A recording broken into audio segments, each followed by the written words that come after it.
ने जो उनके साथ में वह दुर्व्यवहार होता था वो हम इस माइक से बोल नहीं सकते।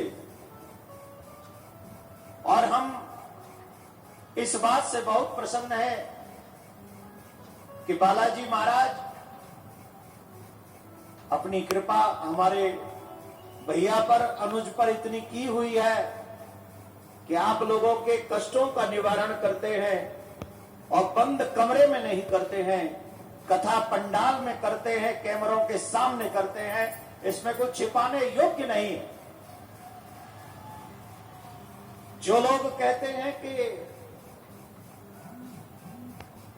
ये अंधविश्वास फैला रहे हैं, कमरे में बैठे हुए लोग क्या जाने कि विश्वास किसको कहते हैं और अंधविश्वास किसको कहते हैं। जिन्होंने कभी अपने माँ बाप पे, अपने धर्म पे, अपने भगवान पे विश्वास न किया हो, उन्हें क्या पता बालाजी का विश्वास क्या होता है। जो एक जगह पर बैठकर कहते कि आई जी की कृपा को कैसे मानोगे, क्योंकि तुम्हारी नजर में तो हनुमान जी है ही नहीं। और कहते हैं जय जय जय हनुमान गोसाई, कृपा करो गुरुदेव की नाई। कौन ऐसा है जो हनुमान जी की कृपा को ठुकरा सकता है? कोई भी नहीं। जीता जागता सबूत हमारे मध्य में व्यासपीठ पर विराजमान हमारे पूज्य भाई श्री है, जो हमारे अनुज हैं, जो बागेश्वर धाम बालाजी महाराज की कृपा के पूर्ण कृपा पात्र हैं, जो आज हमारे मध्य में। देखिए ना, यहां से जहां तक जा रहे नजरें सरीसर नजर आ रहे हैं। अब जिनकी खो पड़ी,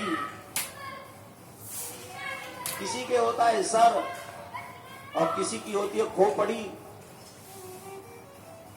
सर तो झुकने के लिए है, पर जिनकी खोपड़ी, खोपड़ी का मतलब है जो खोई पड़ी, वो है खोपड़ी। जिनकी खो गई है और कहीं पड़ी है, वो क्या जानेंगे कि बालाजी महाराज का क्या कृपा है और क्या चमत्कार है। परख सकती नहीं रत्न को हर इंसान की आंखें, परख सकती नहीं रत्न को हर इंसान की आंखें। दिखाई हनुमत क्या देगा जब न हो जब तक ज्ञान की आंखें। मुझे पता है कि आप महाराज जी को सुनना चाहते हैं, लेकिन इतने बड़े सनातनियों के बीच में कल जो हमने एक संकल्प लिया है, उस संकल्प को व्यासपीठ के आगे दोहराते हुए अपनी वाणी को विराम दूंगा। वो संकल्प है कि जैसे भगवान श्री राम का मंदिर निर्माण हो रहा है कोर्ट के माध्यम से, जैसे भगवान श्री राम आजाद हो गए हैं, हम और आप सनातनियों को मिलकर एक ऐसा कार्य करना चाहिए जिससे अब हमारे भगवान श्री कृष्ण भी आजाद हो जाएं। मैं एक बात पूछना चाहूंगा, अगर हमारे घर का कोई कारागार में कैद हो, क्या हमें रोटी अच्छी लगती है? क्या हमें कोई कपड़े नए पहनने का मन करता है? जवाब देते जाइएगा। सिर्फ कथा सुनने को हिंदू नहीं कहते। फेसबुक पे, व्हाट्सएप पे, सोशल साइट पे हिंदू बनना बंद करो। अगर हिंदू बनना है तो दिल से हिंदू बनो, और जब दिल से हिंदू बनोगे तो कृष्ण जन्मभूमि बनने से कोई नहीं रोक सकेगा।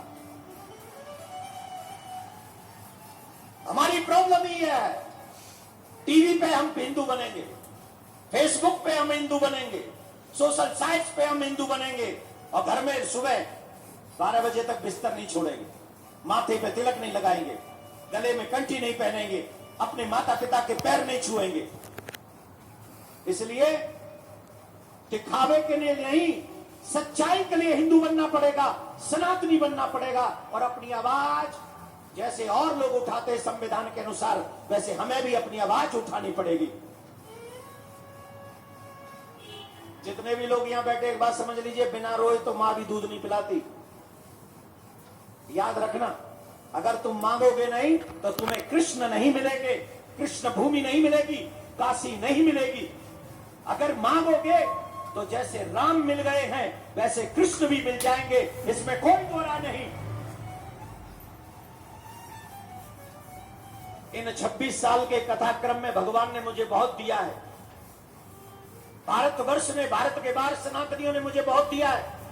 इतना लाड़ प्यार, इतना दुलार, इतना अपनापन दिया है।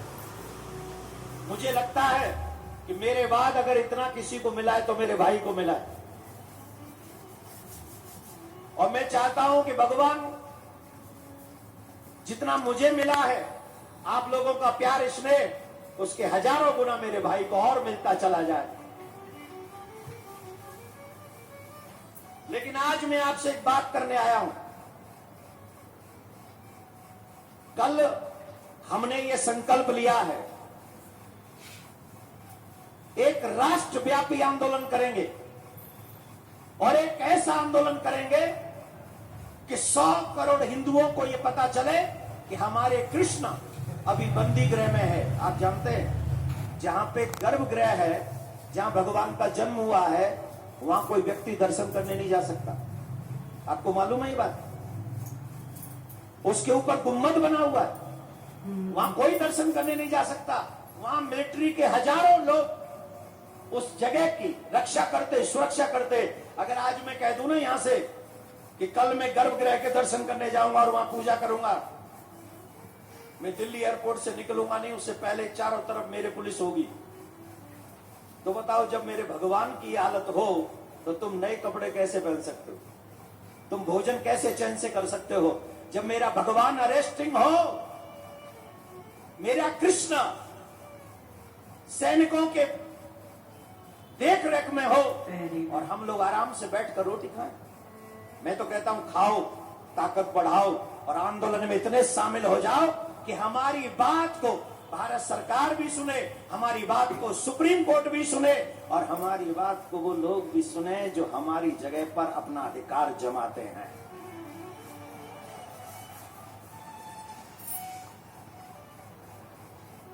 जोर से बोलना पड़ेगा। जो बोला करो जोर से बोला करो, धीरे मत बोला करो। दुल्हनों का अभी ब्याह होके आया, बोलोगी तो सास लड़ोगी, सास लड़ जाएगी तुमसे। अरे इतने जोर से बिंदास बोलो कि तुम यहां बोलो और आवाज 57 कंट्रियों में पहुंच जाए कि अब हिंदू जाग रहा है, सनातनी जाग रहा है। इतनी जोर से आवाज होनी चाहिए तुम्हारी। और जोर से बोलना पड़ेगा, और जोर से बोलना पड़ेगा, और जोर से बोलना पड़ेगा। आप बताइए कौन कौन उस राष्ट्रव्यापी आंदोलन में मेरा साथ देंगे, मेरे भाई का साथ देंगे? देखो, मैं अलग नहीं हूं, भाई अलग नहीं, हम दोनों एक ही। और अब एक नहीं है, एक और एक क्या है? तुम ही तुम हो तो क्या तुम हो, हम ही हम हैं तो क्या हम हैं।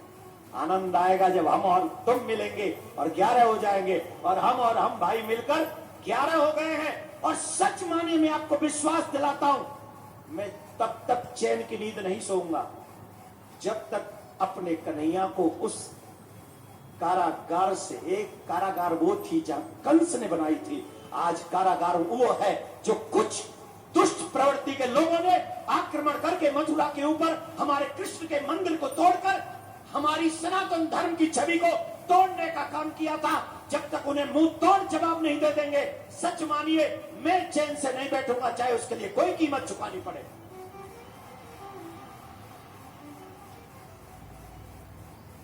आप सभी से प्रार्थना कर रहा हूं भैया के सामने, ट्विटर पे, फेसबुक पे, जिस सोशल साइट्स पे आप हो, अपने नाम के पीछे सनातनी लिखना प्रारंभ कर दो और आज से तैयारी शुरू कर दो कि जब भी राष्ट्रव्यापी आंदोलन होगा कृष्ण जन्मभूमि के लिए, हम अपने जीवन का कुछ महत्वपूर्ण समय अपने कन्हैया और कन्हैया की आजादी के लिए अवश्य लगाएंगे। ऐसा संकल्प करके यहां से जाना। कौन कौन कर रहा है ये संकल्प कि हम उसमें समय देंगे अपना? जितने यहां बैठे सिर्फ इतने ही आ गए ना तो 57 कंट्री हिल जाएंगी कसम से। सिर्फ जितने यहां बैठे उतने ही आ जाएं। और मुझे पता है जिस दिन वो आंदोलन प्रारंभ होगा इतने नहीं आएंगे, इसके हजारों गुना आएंगे। मुझे मेरे कन्हैया के भक्तों पर विश्वास, हनुमान जी के भक्तों पर विश्वास है। हम लोग बालाजी महाराज की शरण में बैठे हैं। मुझे बता दीजिए हनुमान जी महाराज का काम क्या था? बताइए क्या काम था हनुमान जी का? रुक जाओ ए फोटोग्राफर, रुको, हमको बताओ हनुमान जी काम क्या करते थे?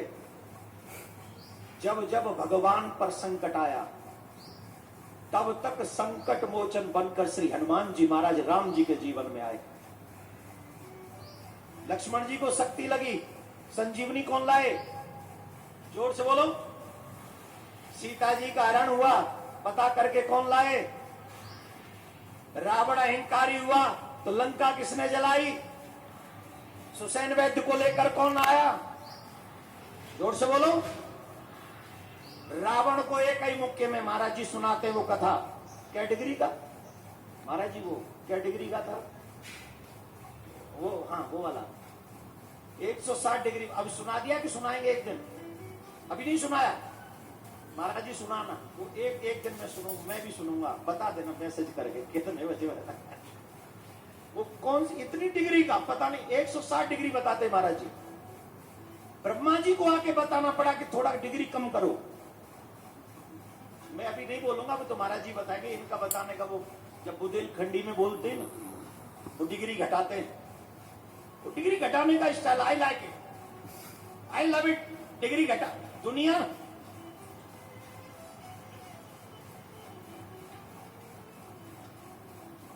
डिग्री बढ़ाने को लाइक करती है और मैं इनके डिग्री घटाने वाले स्टाइल को सीरियसली आई लव इट। बहुत अच्छा लगता है वो जब आप बताते हैं, वो भी बुंदेलखंडी भाषा में। अब हम इनके बागेश्वर धाम में हमने कथा की थी और वहां हमने एक शब्द सुना था महाराज जी के मुंह से, ठटरी। और बाद में हमने सुना वो ठटरी भी एक अजीब चीज हो गई है बाद में।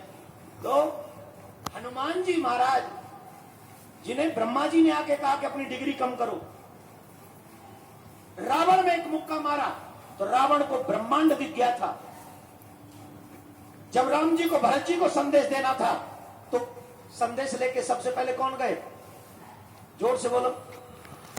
इसका मतलब जानते हो, जब भक्त को जरूरत पड़ती है तो भगवान सेवा करने पहुंच जाते हैं, और जब भगवान को किसी चीज की जरूरत होती है तो हनुमान सेवा करने के लिए पहुंच जाते हैं।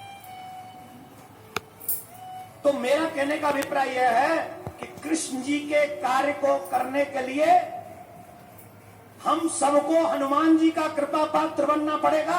अर्जुन बनकर एक ऐसी लड़ाई लड़नी पड़ेगी जिस लड़ाई में हम अपने कृष्ण को आजाद कर सके, मुक्त कर सके, जो सबको मुक्ति देने वाला है। हम संसार के इन बंधनों में जो कुछ लोगों ने हमारे भगवान को बंदी बना रखा है, हमें इसमें कार्य अवश्य करना होगा। और याद रखना, दो दल होंगे, एक पांडवों का दल होगा और एक कौरवों का दल होगा। ये हमें और आपको सुनिश्चित करना है कि हमें पांडवों के दल में खड़ा होना है कि हमें कौरवों के दल में खड़ा होना है। लड़ाई एक बार फिर होगी, महाभारत एक बार फिर होगा, कृष्ण का सुदर्शन एक बार फिर चलेगा और वो सुदर्शन चक्र फिर से एक बार सत्य की विजय करवाएगा और पुनः धर्म जीतेगा और पुनः हमारे सनातनी आजादी में अपने कन्हैया की पूजा मथुरा में चलकर करेंगे, इसमें कोई दो राय नहीं। लेकिन ये तभी संभव होगा जब हम और आप एक स्वर में आवाज लगाएंगे, कृष्ण को आजादी के लिए एक राष्ट्रव्यापी आंदोलन चलाएंगे। और ये सब संभव है।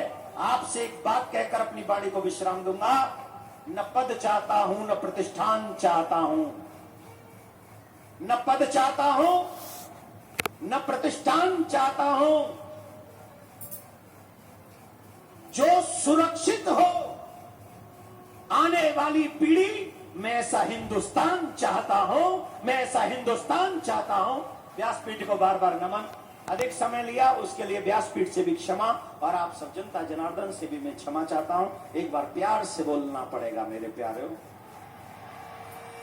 ना जी ना, आपको जोर से बोलना पड़ेगा और जोर से बोलना पड़ेगा। आप बैठ जाइए, ये मत करिए, आप शांति से बैठ।